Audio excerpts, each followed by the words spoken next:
Silav roj baş hevan nohevî dikim tev başin selametin çend û çi hene me amedekine dixwazim cara pêşkêş bikim. Beyanata dawî ya ji İmraliyê heye ji Rêzdar Abdullah Öcalan. Ez ê baweyê herî hêsan bi Kurdiyê herî zelal ji wara pêşkêş bikim li bendê bin di nava bültenê de. Niha berê ku em dest bültenê bikin hûn zanin di konsera Diyar Dêrsim de hen bûyer çêbûbûn. Hortekî ala Kurdistanê anî bû xistibû stûyê Diyar jî bêdeng mabû.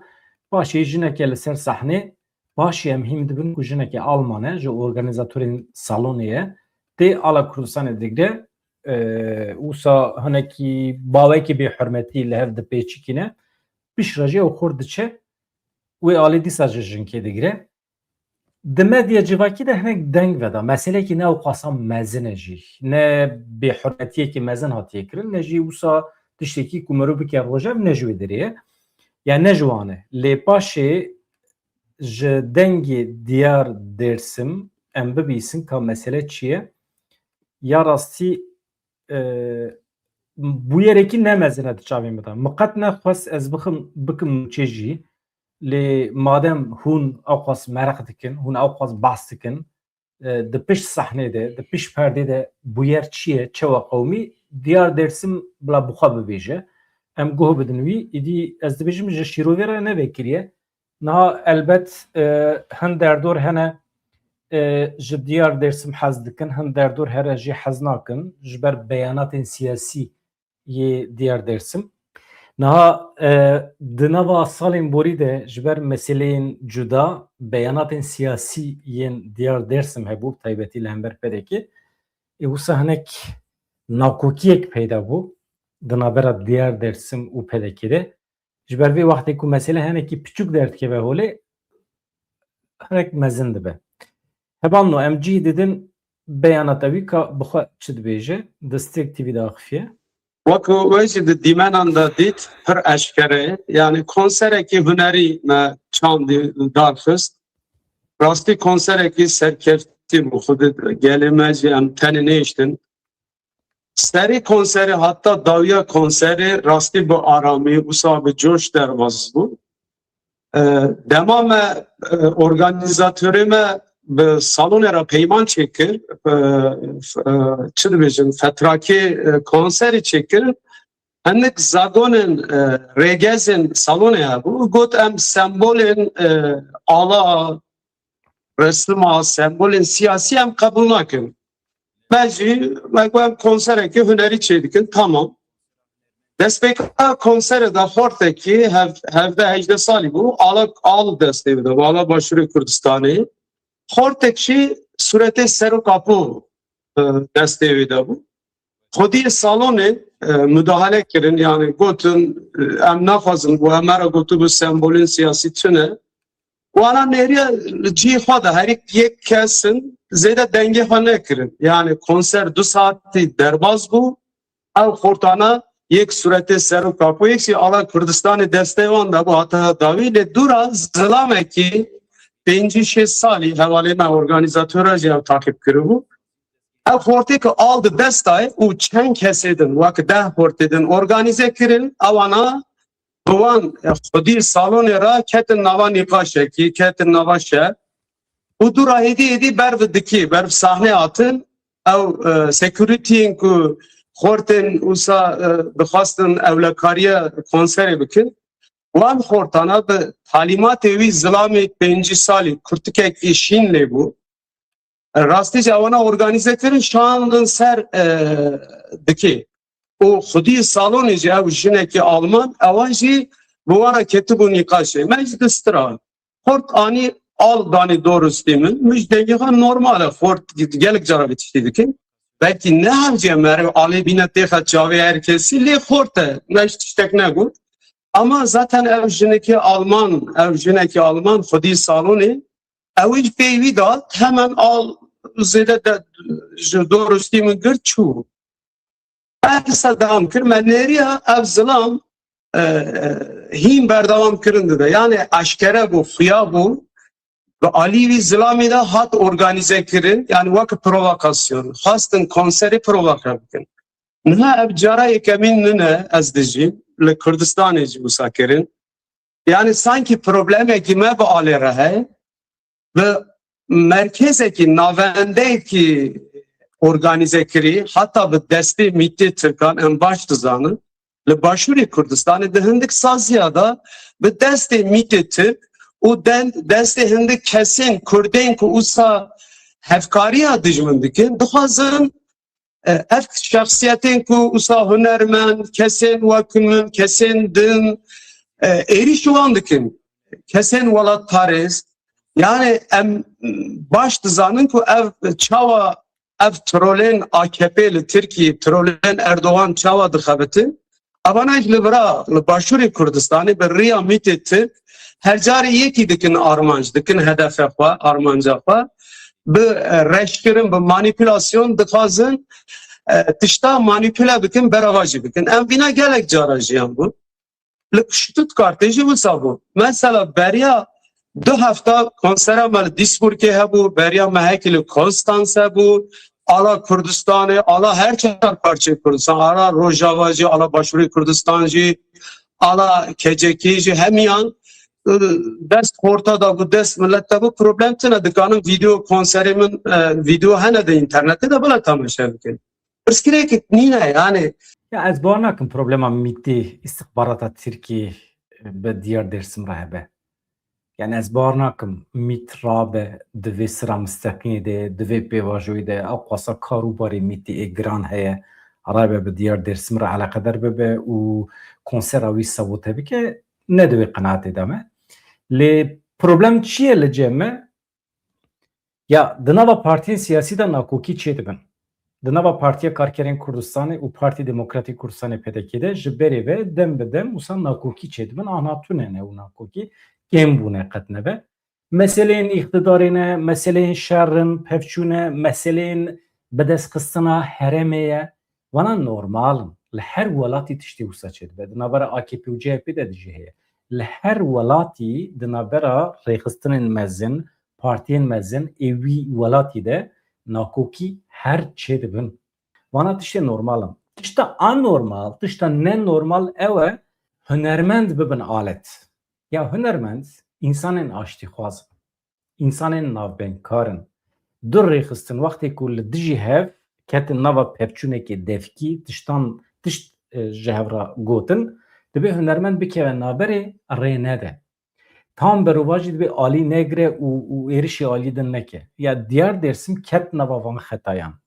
Bi stranên xwe weke kurmê darê bi beyanatê xwe ê ku aliyekî weke xayîn îlan dike wana ji bo hunermendan nerast e. Merokî divê nekeve neva van şaştiyan. Hevalê me ê siyasetmedar jî dibe qet nebe 4-5 hunermendan bihêlin ku sibê dusbe wextê ku hewl bidî aştiyê çêbikî van hunermendan weke navbenkar bikarbîne qet nebe.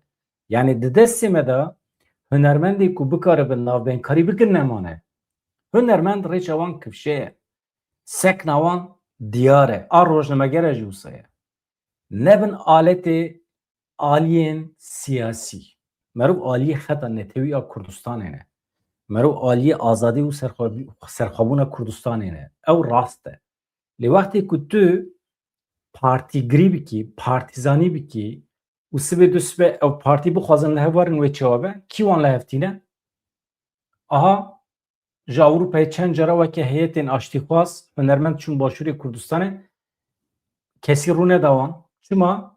Çünkü aynı hunermend zaman du mehberê êriş kiribûn. Vaya ji bo siyasetmedarê me yê Bakurê Kurdistanê jî wisa ye. Mesela siyasetmedarê me hene derdikevin ser sahnê ya eleqa wan bi başûrê Kurdistanê tune ne normal. Yani tu siyasetmedarekî li Bakurê Kurdistanê tu di nava siyaseta Tirkiyeyê de siyasetê dikî ne. Tu çi meclisa Tirkiye, tu dikevî hilbijartinan raqîbê te hene, dijberê te hene, AKP heye, MHP heye. Ez behsa beriya pêvajoyê dikim. Tamam. Normal insanê ku tu êrişî wan bikî pir pir li Tirkiye. Tu radibî hedefa xwe diguherînî. Tu tamamen partiyên başûrê Kurdistanê ji xwe re dikî hedef. Weke siyasetmedarekî Bakurî. Çi dibe? Ya ew rakibeten ne ki? Hilbijartina da ew nayê nabe rakibê te ki. Eleqa te pê tune ki. İnsanê ku bersiv bidin wan li Ewropayê tijîne, li herêmê parastinên medyayê tijîne, nava Başûrê Kurdistanê tijîne. Tu berê xwe bide AKP me. Navberê de du hefte derbas nabe, tu mizet ki Rêzdar Öcalan ji İmraliyê peyamekî şandiye dibêje hûn çi dikin bikin yeketiya netewî pêk bînin, acîlen biçin cem pedekê, biçin cem yenekê, bu an re li hev werin, gerek em konferansên yeketiya netewî pêk bînin. Aynı insanê ku a qasa dane xebera beriya du hefteyan, radibin qiravat dixin stûyê xwe û bi devkenî çente dixin destê xwe, diçin Başûrê Kurdistanê, em hatine ji bo yeketiya netewî pêdiviya me bi we heye, ya beriya du hefta te êriş dikir. Anhat çawa tu dibêjî pêdiviya me bi we heye, pêdiviya me yeketî heye. Yani di siyasetê de mirov hinek xwedî îstiqrar be baş e. İnsanên siyasetmedar, insanên lîder dibe gotinekî got li ser gotina xwe be heta dewî. Zirt û pirt û vê heftê tiştekî, hefta din tiştekî hunermend jî wisa ne. Mirov xwedî îstiqrar dibe. Mirov li gel xeta netewî cih digire, li ser azadî û serxwebûna Kurdistanê cih digire, xeta te divê kivş be. Eger mirov li ser xeta netewî be, bila bav û bahoz û bager û herin û werin siyaset zîgzag e. Siyaset tim diçe û tê. Paradigma diguhere, îdeolojî diguhere, her tişt diguhere.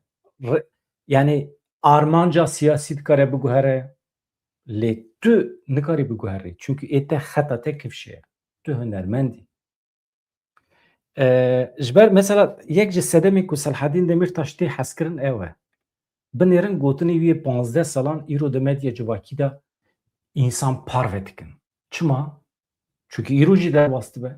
Gotinê ku xerc kiriye, serf kiriye, îro jî derbas dibe. Îro tev derketin encama gotinên wî. Yani serokatî ev e, rêbertî ev e, siyasetmedarî ev e. Hunermend jî wisa ne. Yani ez dibêjim mirov hinek wan aliye de baldar be baş e. Mesela çima ihtiyaç dibini derkevî ser sahnê, mesela kesî ji te nepirsiye, derdikevî ser sahnê, pêdiviya milletê Kurd bi dewletbûnê tune. Me bixwe bîst. Mesela çi ihtiyaç dibînî bibêjî, yani kî ji te pirsiye mesela. İcab nake yani, icab nake. Ya pêdiviya milletê Kurd bi dewletbûnê heye, bi xweseriyê heye, bi otonomî heye, vana meseleyên siyasî ê kûrin. Vana serok û rêberê Kurdan jî hê biryar nedane li ser van mijara. Pêdiviya heye, tune ye. Ya vê dünyayê de kîjan însan dikare bibêje pêdiviya milletekî bi çi heye ya bi çi tune ye. Ev çaye ne? Tu wextê ji min re bibêjî heqê te tune tu vî çayê bexwî veya zulm e veya faşîzm e. Heqê min hebe li vê derê ez vexwim nexwim ser min maye. Heqê milletê Kurd heye bibin xwedî dewlet veya heqekî ye. Tu însanekî, tu dewletekî, tu hebûnekî nikare vî mafî qedexe bike li milletê Kurd. Heqê milletê heye Kurd heye bibe xwedî dewlet. Milletê Kurd vî heqê xwe bikar tîne, bikar nayîne, meseleyekî din e. Aniha konjonktûra siyasî dest dide, dest nade, meseleyekî din e. Şert û mercên siyasî ê rojhilata navên ê dünyayê dest didin, dest nadin, meseleyekî din e. Rêya ku ber bê serxwebûna Kurdistanê ve diçe, dewletbûna Kurdistanê ve diçe, çi qas astengîl pêşîne, meseleyekî din e. Bana mirov dikare nîqaş bike. Ama pêdiviya Kurdan tune mirov nikare bêje. Hevan no. Yani vana ez çima vana dibêjim, diyar dersim bi van beyanatê xwe ku îcab nedikir bibêje, kesî jê nepirsiye, kombûnekî çêkir di nava dilê derdoran de. Çi dibe? Xwe kir hedef. Xwe çima dikî hedef? İcab nake. Doyê manê de dibêjim. Ez dibêjim însanekî emekdar e diyar dersim. 35 sale di nava vîkarî de ye. Pir însanan ji dengê wî hez kiriye. Hûn de acîbînin, naacîbînin. Mesele we ye lê xwedaya qebûl kirin. Di nava piraniya civaka Kurd û Kurdistanê de. Lê wey dibêje tu problema ya şu an bibêje nebêje yani piştî xebata emek û keda 35 sala merû bikeve şüpheyê ku diyar dersim ne welat parêze ji ala kursana hez dike hez nake veya bi serê xwe ji xwe paradoks e. Yani insanekî 35 salê xwe dabe vî îşê insanekî ku hebûna wî weke hunermend li ser vî karî be li ser vî hebûnê be çawa merûv dikare bikeve şüpheyê na yani ku şüphe me tune ye insanekî delal e insanekî hêja ye merûv nekeve şüphe lê merûv dikare zorê lê bike ku cê nebiye wezîfa wî bila nekeve navê di wê manî de meselê Kurdûrin meselên siyasî ye li herêma Mindanao li Fîlîpînê li başûrê Fîlîpînê erdhecekî bi mezenahiya 7.8 çêbû erdhecekî gelekî mezin e li gorî agahiyên destpêkê de erdhecê de 4 kes mirine heta niha bêtirî 200 kes birîndar bûne ev erdhej li Tirkiyê ve hêjmara miriyan niha çûbû 50,000 navenda lêkunên jeopolîtîk ya Amerîkayê daxuyaniyekî belav kir beyan kir ku li başûr Rojavayê Navçîya Kablalanê ya herêma Sok Sargenê li parêzgeha Saranganiyê navên ecêbin erdhejekî mezin rûdaye bi pîleya 7.8 erdhej di kurahiya 55 kilometreyan de çêbiye piştî erdhejê 10 erdhejên din ên paşekî çêbûne ên sivik mezinahiya wan jî di navbera 4.6 heta 6.5 jî çûye ji bo herêmê ji bo welatên derdorê şiyariya xeteriya tsunamê hatiye dayîn tsunamî eger rabe mala xelkî xirab dike rêvebirê Enstitûya Volkanolojî û Sîsmolojiyê ya Fîlîpînê piştî erdhejê ji ajansa AP re axivî diyar kir ku navenda erdhejê li tsunamiyê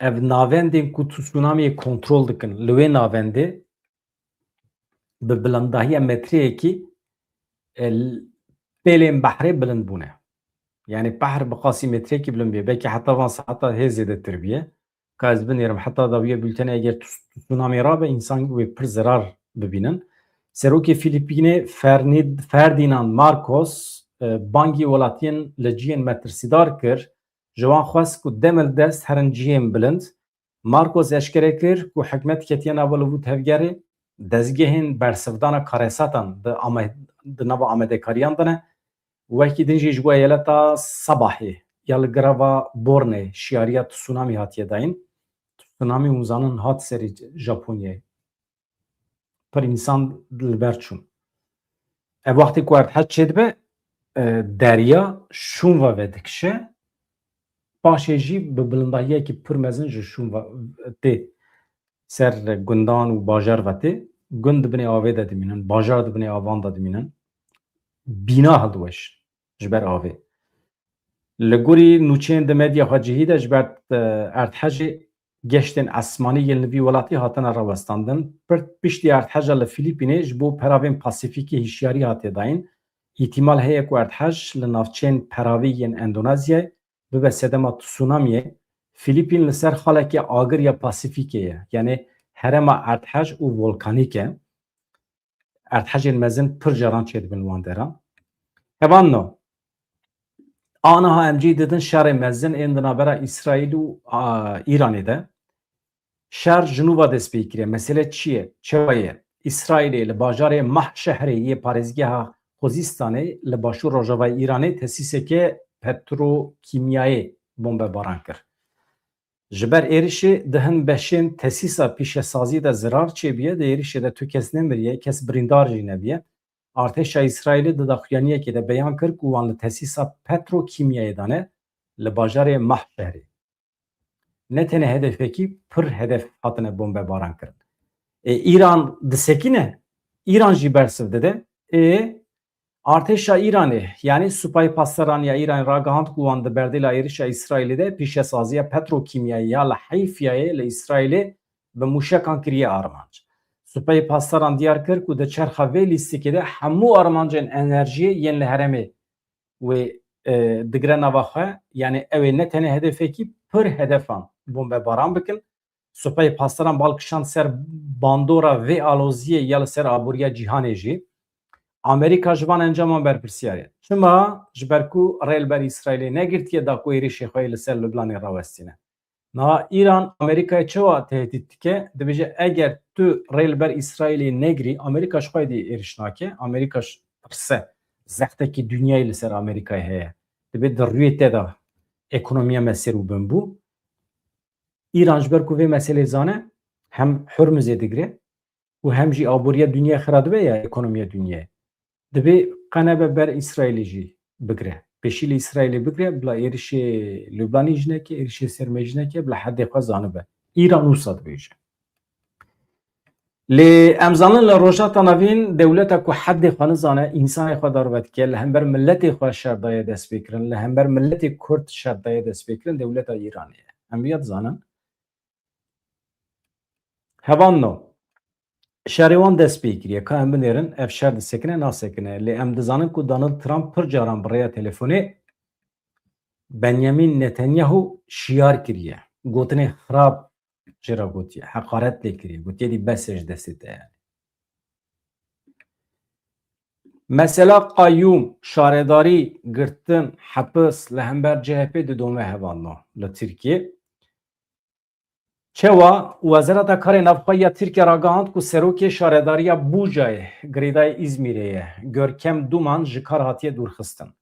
Duman beriya niha di çarçoveya lêpirsîna gendeliyê de hatibû girtin. Duman di çarçoveya lêpirsînekê de bi armanca avakirina rêxistina sûç, endametiya rêxistina eynî sûç, bertêl, xıyaneta li emanetê ji ber van sebeba hatiye girtin. Her çend ev mesele bin jî, ev mesele hemîd nava AKP de jî hene, lê belê cot standartî em jî re dibêjin. Yani AKP qanûna ku li hember CHP bikartîne, li hember endamê xwe bikar nayîne.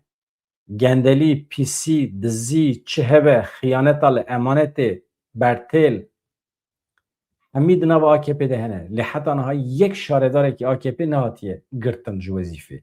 Lê li hember CHP wana têm bikaranîn. CHP pîr û pak nine elbet pir karên qirêj gendelî di nava hemî şaredariyan de hene. Li nava şaredariyê me Kurda da çi qase ez wî nizanim. Lê nava CHP de jî heye, AKP de jî heye. Lê yên tên girtin tenê CHP'yî ne. Mesele ew e. Ew niha baweyekî demkî ji kar hatiye dûrxistin ev kesê ku em behs dikin. Mesele çi ye? Çi bibû hevan no? Ez hema zû zû çim ji ber ku beyanat heye. Ew jî dixwazim hûn guh bidin wê beyanata Rêzdar Öcalan ku ji İmralî şandiye. Min hemî sererast kirine bi zimanê herî pak, bi zimanê herî hêsan ez ji we re dibêjim. Ji ber ku zimanê wî zehmet e. Meseleyên siyasî di nav de hene. Min hemî hêsan kiriye. Yani zarokekî 6 salî jî anha ji beyanatên Abdullah Öcalan fehm dikin. Eger ez bixwînim. Ji xwe ê min çi ye teoriya min? Einstein çi dibêje? We eger meseleyekî baş fehm kiribe, hûn dikarin wê meselê bi zimanê herî hêsan ji zarokekî 6 salî re jî bibêjin.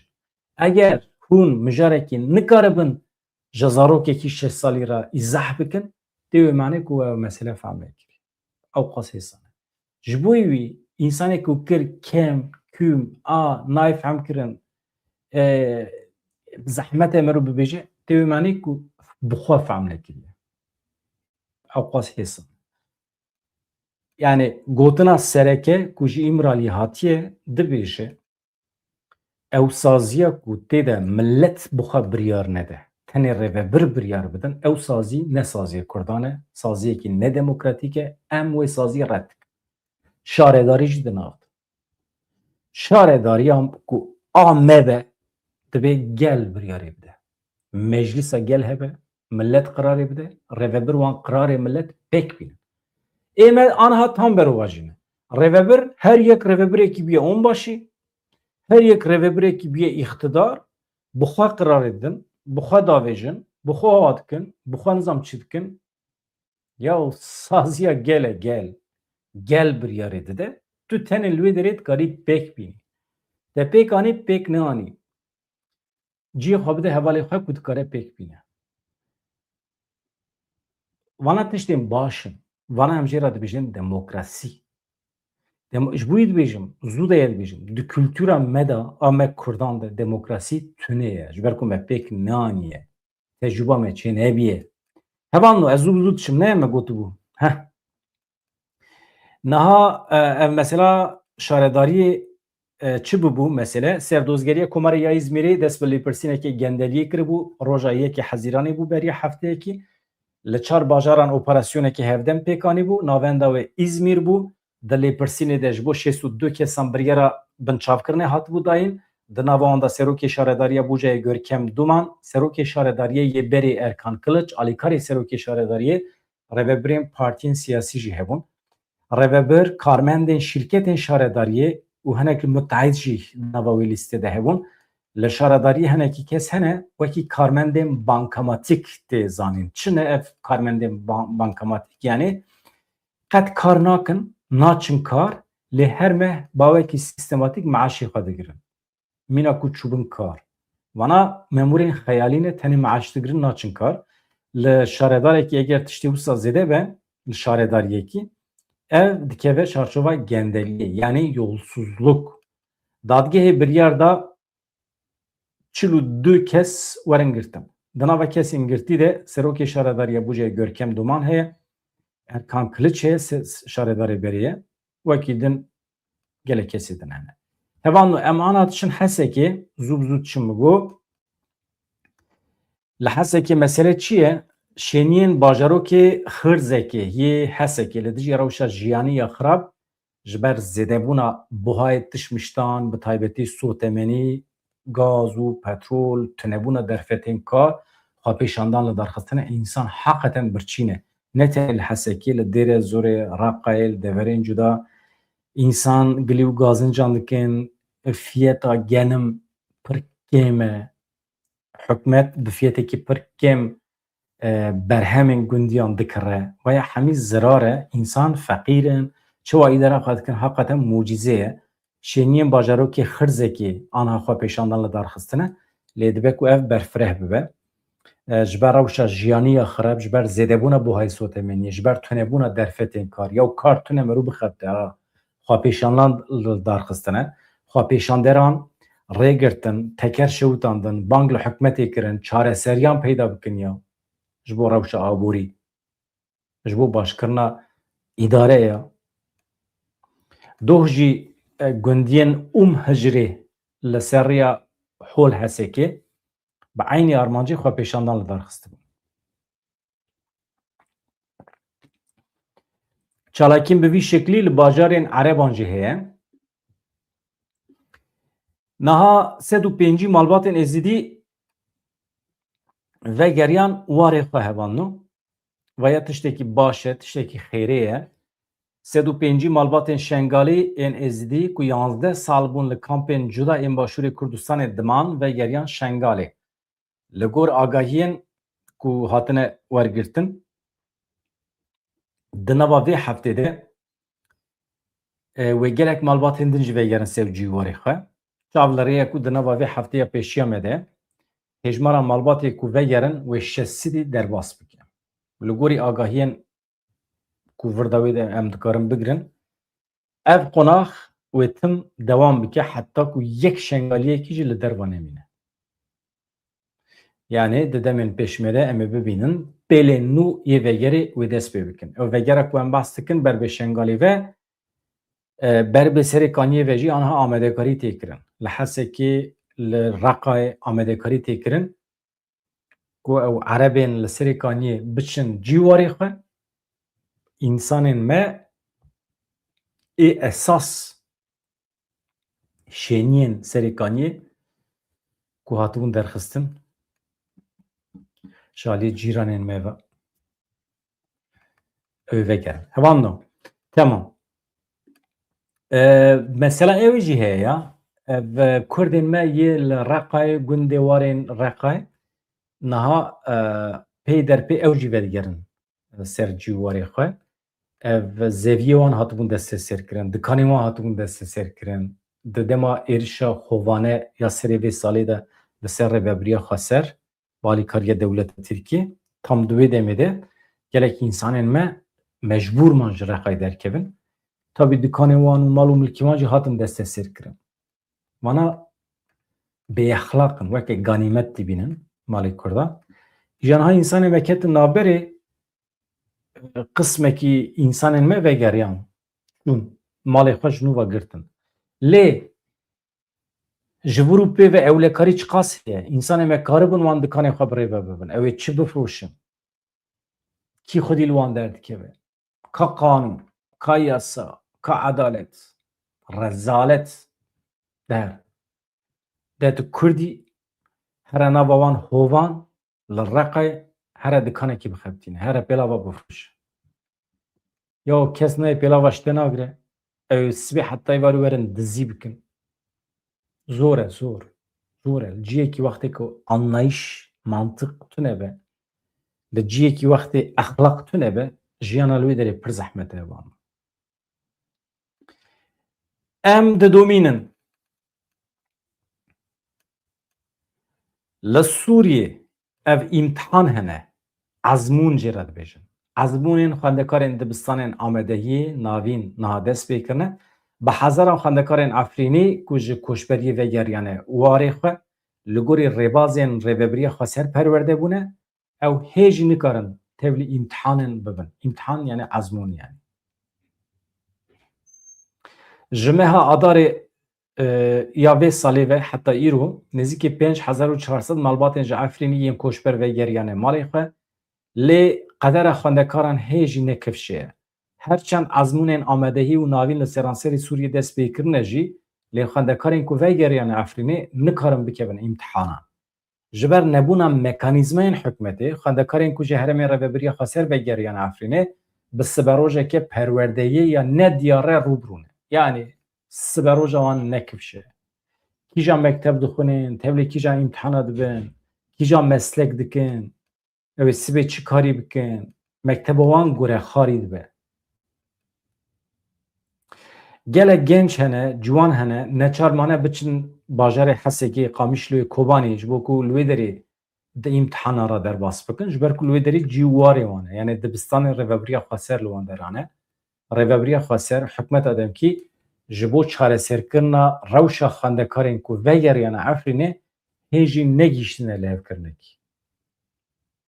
Dereng mine dereng. Rêveberiya Xweser û Şam ji bo qedera van xwendekaran hê li hev nekirine. Çi dibe? İnsanekî emrî derbas bû ji xwendinê sar bû, heyf e, jiyana wî perîşan dibe. Hevan no konferansa rêveberiyên herêmiyên demokratîk hene li Amedê dest pê kiriye. Aviya dixwazim hûn hinekî baldar bin ka ji were çi dibêjin. Binêrin. Beyanata Abdullah Öcalan heye ji bo vê konferansê. Ez ê hema 2 deqê din ji were bixwînim. Dixwazim hevalê ku ketine weşanê bila têda bimînin, neçin derekî, em bi hev re analîz bikin, pêdiviya min bi şîroveyên wê hene. Heqeten çi dibêje? Ji ber ku ez ê jî naberê de şîrove bikim. Min gotiye ji were. İddia dikim beyanata Abdullah Öcalan ya herî şeffaf zelal ez ê bi Kurdî ji were bêjim. Konferansa Rêveberiyên Herêmî ya Demokratîk ku wê 2 rojan bidome li eywana konferansê ya çand Amedê dest pê kir. Konferansa Rêveberiyên Xwecihî ya Demokratîk li Bakurê Kurdistanê ye dest pê kir. 2 rojan dewam dike. Hevserokê giştiyê Dem Partiyê Tuncer Bakirhan gelek rêveberên partiyên din ên siyasî, saziyên sivîl hatin tevlî vê konferansê bûn. Heta vê derê temam e. Niha li eywanê bi zimanê Kurdî, Tirkî, Erebî, Ermenkî, Sûriyankî hem pankart hatin dalaqandin. Li ser wan pankartan tiştê pir ecêb dinivîsînin. Binêrin çi dibêjin. Şaredarî komûn e. Komûn şaredarî ye. Hevan da komûn zimanê min e. Zimanê Fransî ye. Komûn zimanê Latînî ye. Fransî û Latînî aynı zimanan. Yani Fransî koka xwe bi temamî ji Latînî girtiye ji ber vê yekê rehetî dikarim bêjim Fransî ye jî Fransî zanim yani. Îja aniha vê derê jî şaredariyên mesela ê taxan maxan em ji wan re komûn dibêjin. Li Swîsrê jî wisa ye. Em komûn dibêjin. Komûn herçend ji kombûnê were jî yani herçend koma Kurdî be jî lê esas komûn e. Ev îdeolojiya komünîzm jî ji vê derê tê. Base yani komûn e. Bi kurmancî hevkarî ye. Hevkarî. Yani merû bi hev rabe. Komûn ew e. Yani tu ji dewlemendekî digrî dî feqîrekî. Tiştekî feqîrekî heye jê digrî keda wî digrî. Ê wî perê wî digrî. Ê wî nizam çikî wî digrî. Yani hev du ziku pişti hev tijit ki ha. Edi çava fahmtkin yani. Hev kariye. Ziku pişti hev tijitkin. Kurmancı hiç kas baş. Dibe şaredari komün şaredariye. Pankart adın binera. Berrevebiriyen heremi berbe civaka komünal ve. Berrevebiriyen heremi yani şaredariyen ku em natê dane avî hinekî berfireh dikî navî dibe rêvebiriyên herêmî em ber bi ku derê ve diçin îstîqamet civaka komünal. Civaka komünal ya tiştek ne xirab e civaka komünal. Yani vaya pêşî li dewletbûna Kurdan Murdan nagire. Dewleta civaka komünal yani a civaka hevkar. Ku piştgirî dide hev yani duê manî de. Civaka komünizm. Mesela komünizm jî dikare biguta. Li civaka me ji gotina komünizm hinekî qijix digire. Çünkü komünizm pır caran ay vakti dibin komünizm ew tê bîra me ya. Ew welatên dijwar, sert, rêveberên ku aniya xwe diqurçimînin, job di destê wan de ye. Çima komünizm wisa biye îmajekî wisa çêkiriye? Ya însanên ya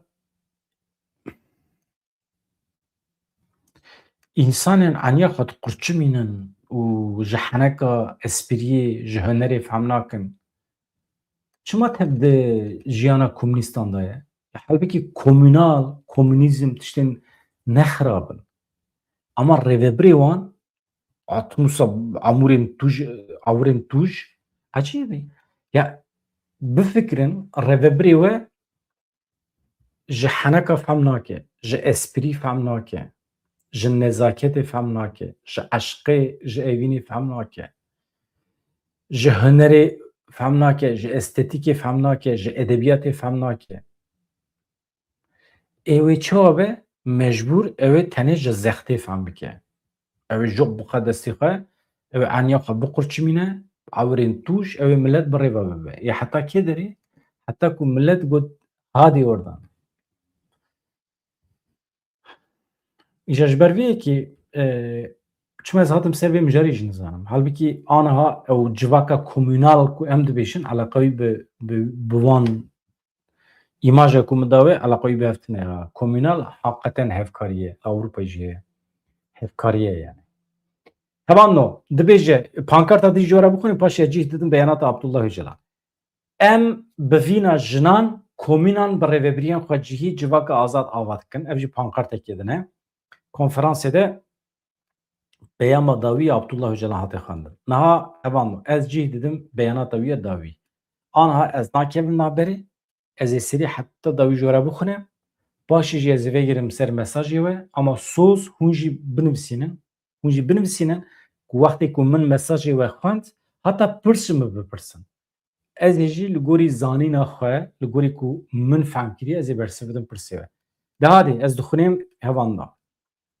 Mala we ava bibin abone kanalê me zin bikin. Bila fayda me jî çê bibe, fayda milletê me jî çê bibe.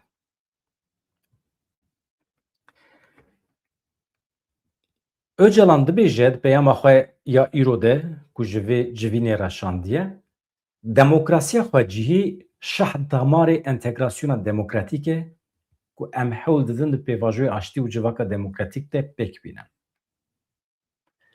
Ji bo delegasyon û beşdarên konferansa rêveberiya xwe cihî yên Dem Partiyê. Di beşekî mezin ya dîrokê de civak li ser bingeha xwe rêvebirinê ava bû. Heta di kevneşopiya dewletê de jî bi giranî rêveberiyên herêmî qayîdê bûn. Desthilatariya navendî jî îstisna bûn. Huquqa derbastar, huquqa ku derbast bû, huquqa herêmî bû. Ev adet, ev kevneşopî di süd salên dawiyê de bi sîstema netewdewlet hat xirabkirin. Çavkaniya bingehîn ya hemû pirskirêk û xetimandinan jî ferskirin, empozekirina vê modelê bû. Bi her du şerên cîhanê re welatên Ewropayê yên ku ev zihniyet afirandin, êşên ku ji faşîzmê derketin baweyekî xedar jiyan hê îro jî dijîn. Ji salên 1905 û vir ve huquqa herêmî, netewe, çandê ji nû ve hat pênasêkirin û derbasî qanûnên bingehîn yê demokratîk bûn. şertê xweseriya rêveberiya herêmî ya ku welatên Yekîtî Ewropayê anha qebûl kirine, pejirandine, dewamiya vê pêvajoyê ye. Vegera li demokrasiya herêmî bûye xilasiya welatan, bûye bêhindana civakan. Yani şertê xweseriya rêveberiyên herêmî ku anha em dixwazin li Bakurê Kurdistanê pêk bînin, yek ji şertên Yekîtî Ewropayê ye. Yekîtî Ewropayê ji bo ku Tirkiye tevlî wan bibe, ev şert danîbûn pêşiya Tirkiye, lê Tirkiye pêk neanî. Yani rêveberiyên xweser li Bakurê Kurdistanê. Ne tenê li Bakur jî li temamê Tirkiye. Tirkiye red kirin. Li rojhilata navîn eger şansê îfadeya demokratîk ji tiştên herêmî û herêmparêz re bê naskirin, wê piraniya pirsgirêkan bi awayekî hêsantir werin çareserkirin. Bi taybetî rakirina şerha li ser demokrasiyê herêmî dikare Tirkiye di sed sala duyemîn de li herêmê bihêz bike. Hewcedariya serdema me bi kêmkirina navendî parêziyê û bi zêdekirina tiştên herêmî heye. Vayê ez vekim anha ew dewra ku em tê de ne, ev serdema ku em di nav de ne, pêdiviya wê bi çi heye? Merkeziyetçi kêm bibe, herêmparêzî fireh bibe. Yani her tişt ji navendê neyê birêvebirin, ji herêmê ve ji aliyê gel ve were birêvebirin. Hewcedariya hemî civakan aniha bi vê yekê heye. Eger ev pêk neyê, krîza siyasî, krîza ekonomîk aborî, krîza ekolojîk hemî wê kûrtir bibin. Ji xwe sed salekî bi vî rengî ji dest çûye, her kesî pê wenda kiriye. Divê mirov li bendê nebe ku pergalên navendîparêz ên antîdemokratîk bi xwe biguherin. Tamam? Yani ev pergalê ku em red dikin, sîstema ku em red dikin, bi xwe naguherin. Em ne li bendê bin. Formula demokrasiya herêmî, destûra bingehîniya demokratîk di aynî demê de formula çareseriya aştiyane ye, çareseriya demokratîk ya pirsgirêka Kurdê jî. Tişta ku dikare pirsgirêka Kurd çareser bike çi ye? Formula demokrasiya herêmî, destûra bingehîniya demokratîk. Yani anayasaya Türkiye biguhere, têda qaîdeyên demokratîk werin bicihkirin û demokrasiya herêmî. Yani her herem xwe bi xwe rêve bibe. Yani xweserî. Ev dikare dawa me a Kurdan jî li Tirkiye çareser bike. Şahdamara entegrasyona demokratîk ya ku anha em di nav de ne dibin navê pêvajoya aştî û civaka demokratîk de demokrasiya xwe cihî ye. Entegrasyona demokratîk tenê bi demokrasiya xwe cihî dikare wateya xwe bibîne. Sedemê polîtîkaya qayûman ya ku salên dawî tê pêkanîn jî tunebûna demokrasiyê herêmî ye. Li welatekî eger demokrasî tune be, tu pirsgirêk lê nayê çareserkirin. Ji xwe li ber çavan e ku nehatiye çareserkirin jî.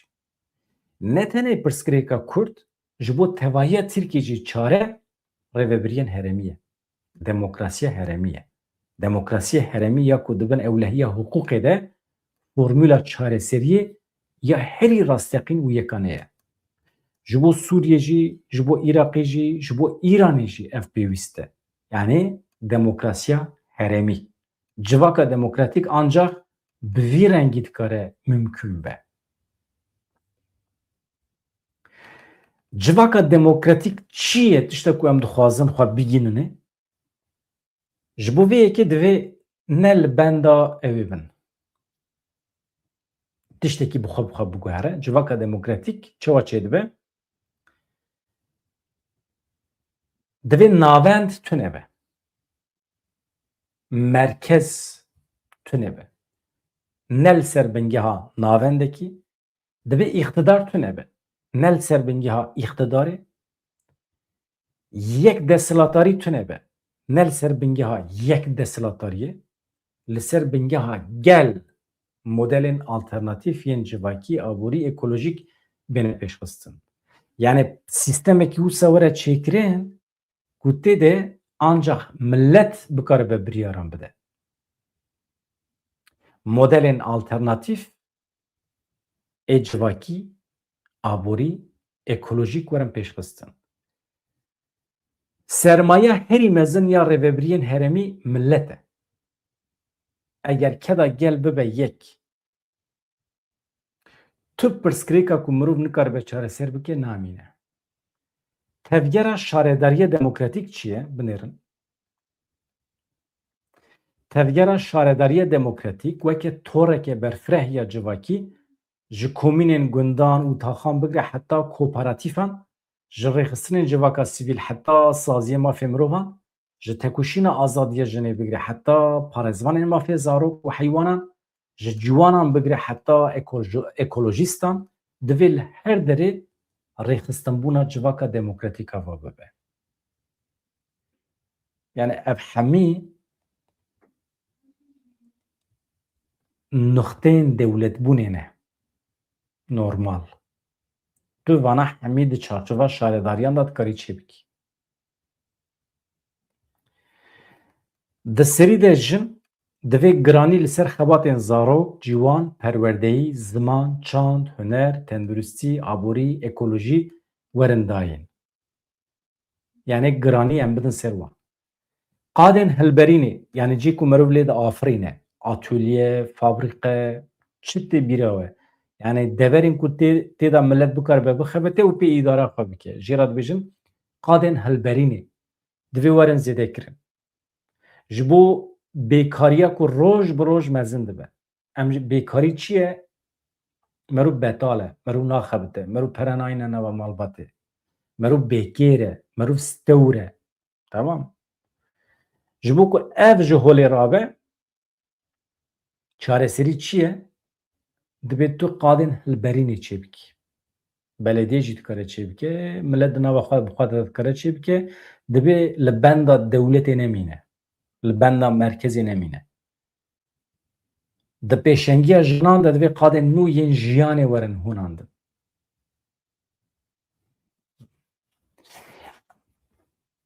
Divê tevlîbûna gel ya ji bo rêveberiyê, daxilkirina millet a di nava hemû biryaran de esas were girtin. Binêrin. Gotina esasî ya Öcalan çi ye? Ev hemû tiştê ku ez dibêjim ji bo pêk werin, biryara millet esas e. Qirar ne jaliyê rêvebiran ve jaliyê millet bi xwe ve were dayîn, rêvebir tenê biryarê millet pêk bîne. Aniha goh nedine. Aniha tu deverekî me, tu saziyekî me kes van gotina pêk nayîne. Haya me jî heye.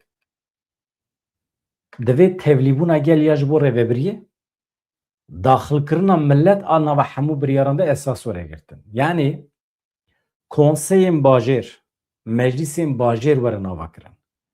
Milletê me, welatiyên me dikarin li vê derê bicivin. Her cure pirsgirêkên xwe yên ekonomî, civakî li wê derê nîqaş bikin.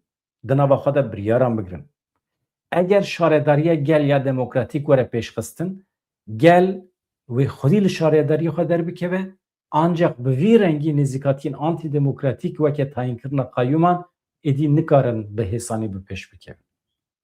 Binêrin. Beriya çend roja me çi gotibû? Mantıqa nîqaşkirinê ji nava me rabiye. Em nikarin tiştekî nîqaş bikin. Çünkü wextê ku te tiştekî nîqaş kir, dibe vaya nejme ye. Vaya li dijî me ye. Vaya nizam tu jî çi ye? Yo çima tu tişkengî va qisa tirsonek bû ya? Yo çi tirsî ya? Tu mafdarî ya? Netirse. Saziyên xwe, şaredariyên xwe ji nîqaşê re veke bila însan nîqaş kin. Binêre? Binêre çi dibêje? Öcalan çi dibêje? Öcalan dibêje ji nîqaşê netirsin. Şaredariyên xwe, saziyên xwe bikin malê millet. Millet bila were wê derê ji vir û pê ve hevan me ji were bêjim biçin komeleyan, biçin saziyan, kîjan sazî dibe bila biçe, biçin şaredariya û li wê derê nîqaşê herî kûr bikin kî li hember we derketibe bêje here Öcalan bixwîne. Dibe her cure pirsgirêkê xwe yê aborî, civakî, siyasî, di nava xwe de nîqaş bikin û li wê derê biryaran bigirin. Eger şaredariya gel ya demokratîk were pêşxistin ew tiştê ku em dibêjin, gel ancak di wî halî de dikare xwedî li şaredariyan derbikeve. Mesela çima millet xwedî li şaredariya derneket heta niha? Rast e. Çima? Çünkü te millet tevlî biryara nekiriye ki xwedî lê derkeve. Çünkü millet wan şaredariya weke şaredariya xwe nabîne ki. Çünkü ew jî bûye weke merkezeke îxtidarê û li ser millet hukm dike. Halbuki hukm di destê millet de be. Tu tenê dikarî pêk bînî. Tu rêveberiya pêkan navê te rêvebir e. Rêvebir çi ye? Yani tu rêva dibî. Çi bi rêva dibî? Biryarên millet bi rêva dibî. Ew qas e. Yani bu olayı min bi xwe hez kiriye ji were bêjim yani. Binêrin veya ez wextê dibêjim pergala şaredariyê rêveberiyên xwe jî veya nayê manê ku em heqê Kurdan ê dewletbûnê ji destê wan digirin. Heqê Kurda yê dewletbûnê ew hemin yê me ye. Ew ji xwe yê me ye. Ew tiştekî din e. Ez aniha halê hazir behsa şaredariyan û behsa rêveberiya saziyên me dikim. Komelê me dikim. Em di wê çarçovê de dibêjim xweş e yani. Binêrin eger dibê millet tê de biryaran bide wê demê kes nikare were li gorî kêfa xwe qeyûman tayin bike. Şaredarê te ji wê derê bigire, şaredarê xelkê bîne bi xewê derê, waliyê xwe bîne bi xewê derê. Wê demê millet destûr nade çünkü ew dibe ciyê millet. Millet rê nade gendeliyê jî, gendelî jî çêne. Ya silopî, ah silopî. Min silopî rex nekiribûne. Ez mafdar derketim. Tu hewl didî îxtidara xwe li wê derê pêk bînî. Nabe. Bi rêya hevserokatiyê tu li wê derê dixwazî tişta xeyal dikî pêk bînî. Ama nabe. İktidar destê millet de be gerek. Salek berê gotibû.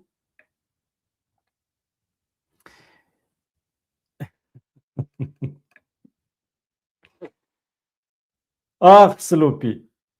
Min silopî rex nekiribû pergala şaredariyê ya li Silopiyê. Çi bûbû. Yani mantıken antidemokratik derketin peş. Ya wisa ye. İktidar wisa xweş e ne? Kursî pir xweş e. Hevamno çi dibêje? Şaredarî ne dewletekî mîkro ye. Yani mikro da mana piçuk da te gotin. Yani şaredarî nikare bibe kopya devletê duê manê da yani. Şaredarî komün. Yani cî ku merû bi hev re hevkarî dike feqîr dewlemend dibin, dewlemend jî nizm dibin. Yani merû hevû du xwedî dike duê manê de. Li Ewropayê bengeha şaredariyê komün e. Li cem Kurdan jî gotina kombûn heye. Koka wê xwe dest pê de 1000 sal berê ji van axan heta Ewropayê jî belav bîye. Tenê nîqaşkirin nebese dibêje Öcalan. Êdî dema avakirin û bi cîhanî neye. Tiştê ku vê dawiyê li Sûriyê tê xwestin were kirin ji vî aliyê ve girîng e. Li Iraqê jî divê ev yek were bi cîhanîn. Hilbijartina walîtiya Türkmenan. Veya me fehm nekir çi dixwaze bibêje ya rastî. Yani divê tiştê ku vê dawiyê li Sûriyê tê xwestin were kirin jî di vî aliyê de girîng e. Li Sûriyê çi dixwaze were kirin em nizanin. Li Iraqê jî divê ev yek were bi cîhanîn. Ez bawer dikim behsa şaredariyan dike. Yani tamam hat fehm kirin. Li Sûriyê wextê ku her şaredarî bikare bi xwe rêve bibe dibe rêveberiya xweser û dibe aynî tiştî li Iraqê jî mirov dikare bike. Mesela çawa hilbijartina waliyekî Türkmen li Kerkûkê Mînakê Türkmen li vê derê ne dewletekî mîkro ne. Dikarin bibin komûnekî ku naverokê ew bi xwe diyar bikin. Mesela li rast e. Di nava Kerkûkê de merû dikare komûnekî bide Türkmenan jî. Yani îja plankê Türkmenekî bibe waliyê temamê Kerkûkê.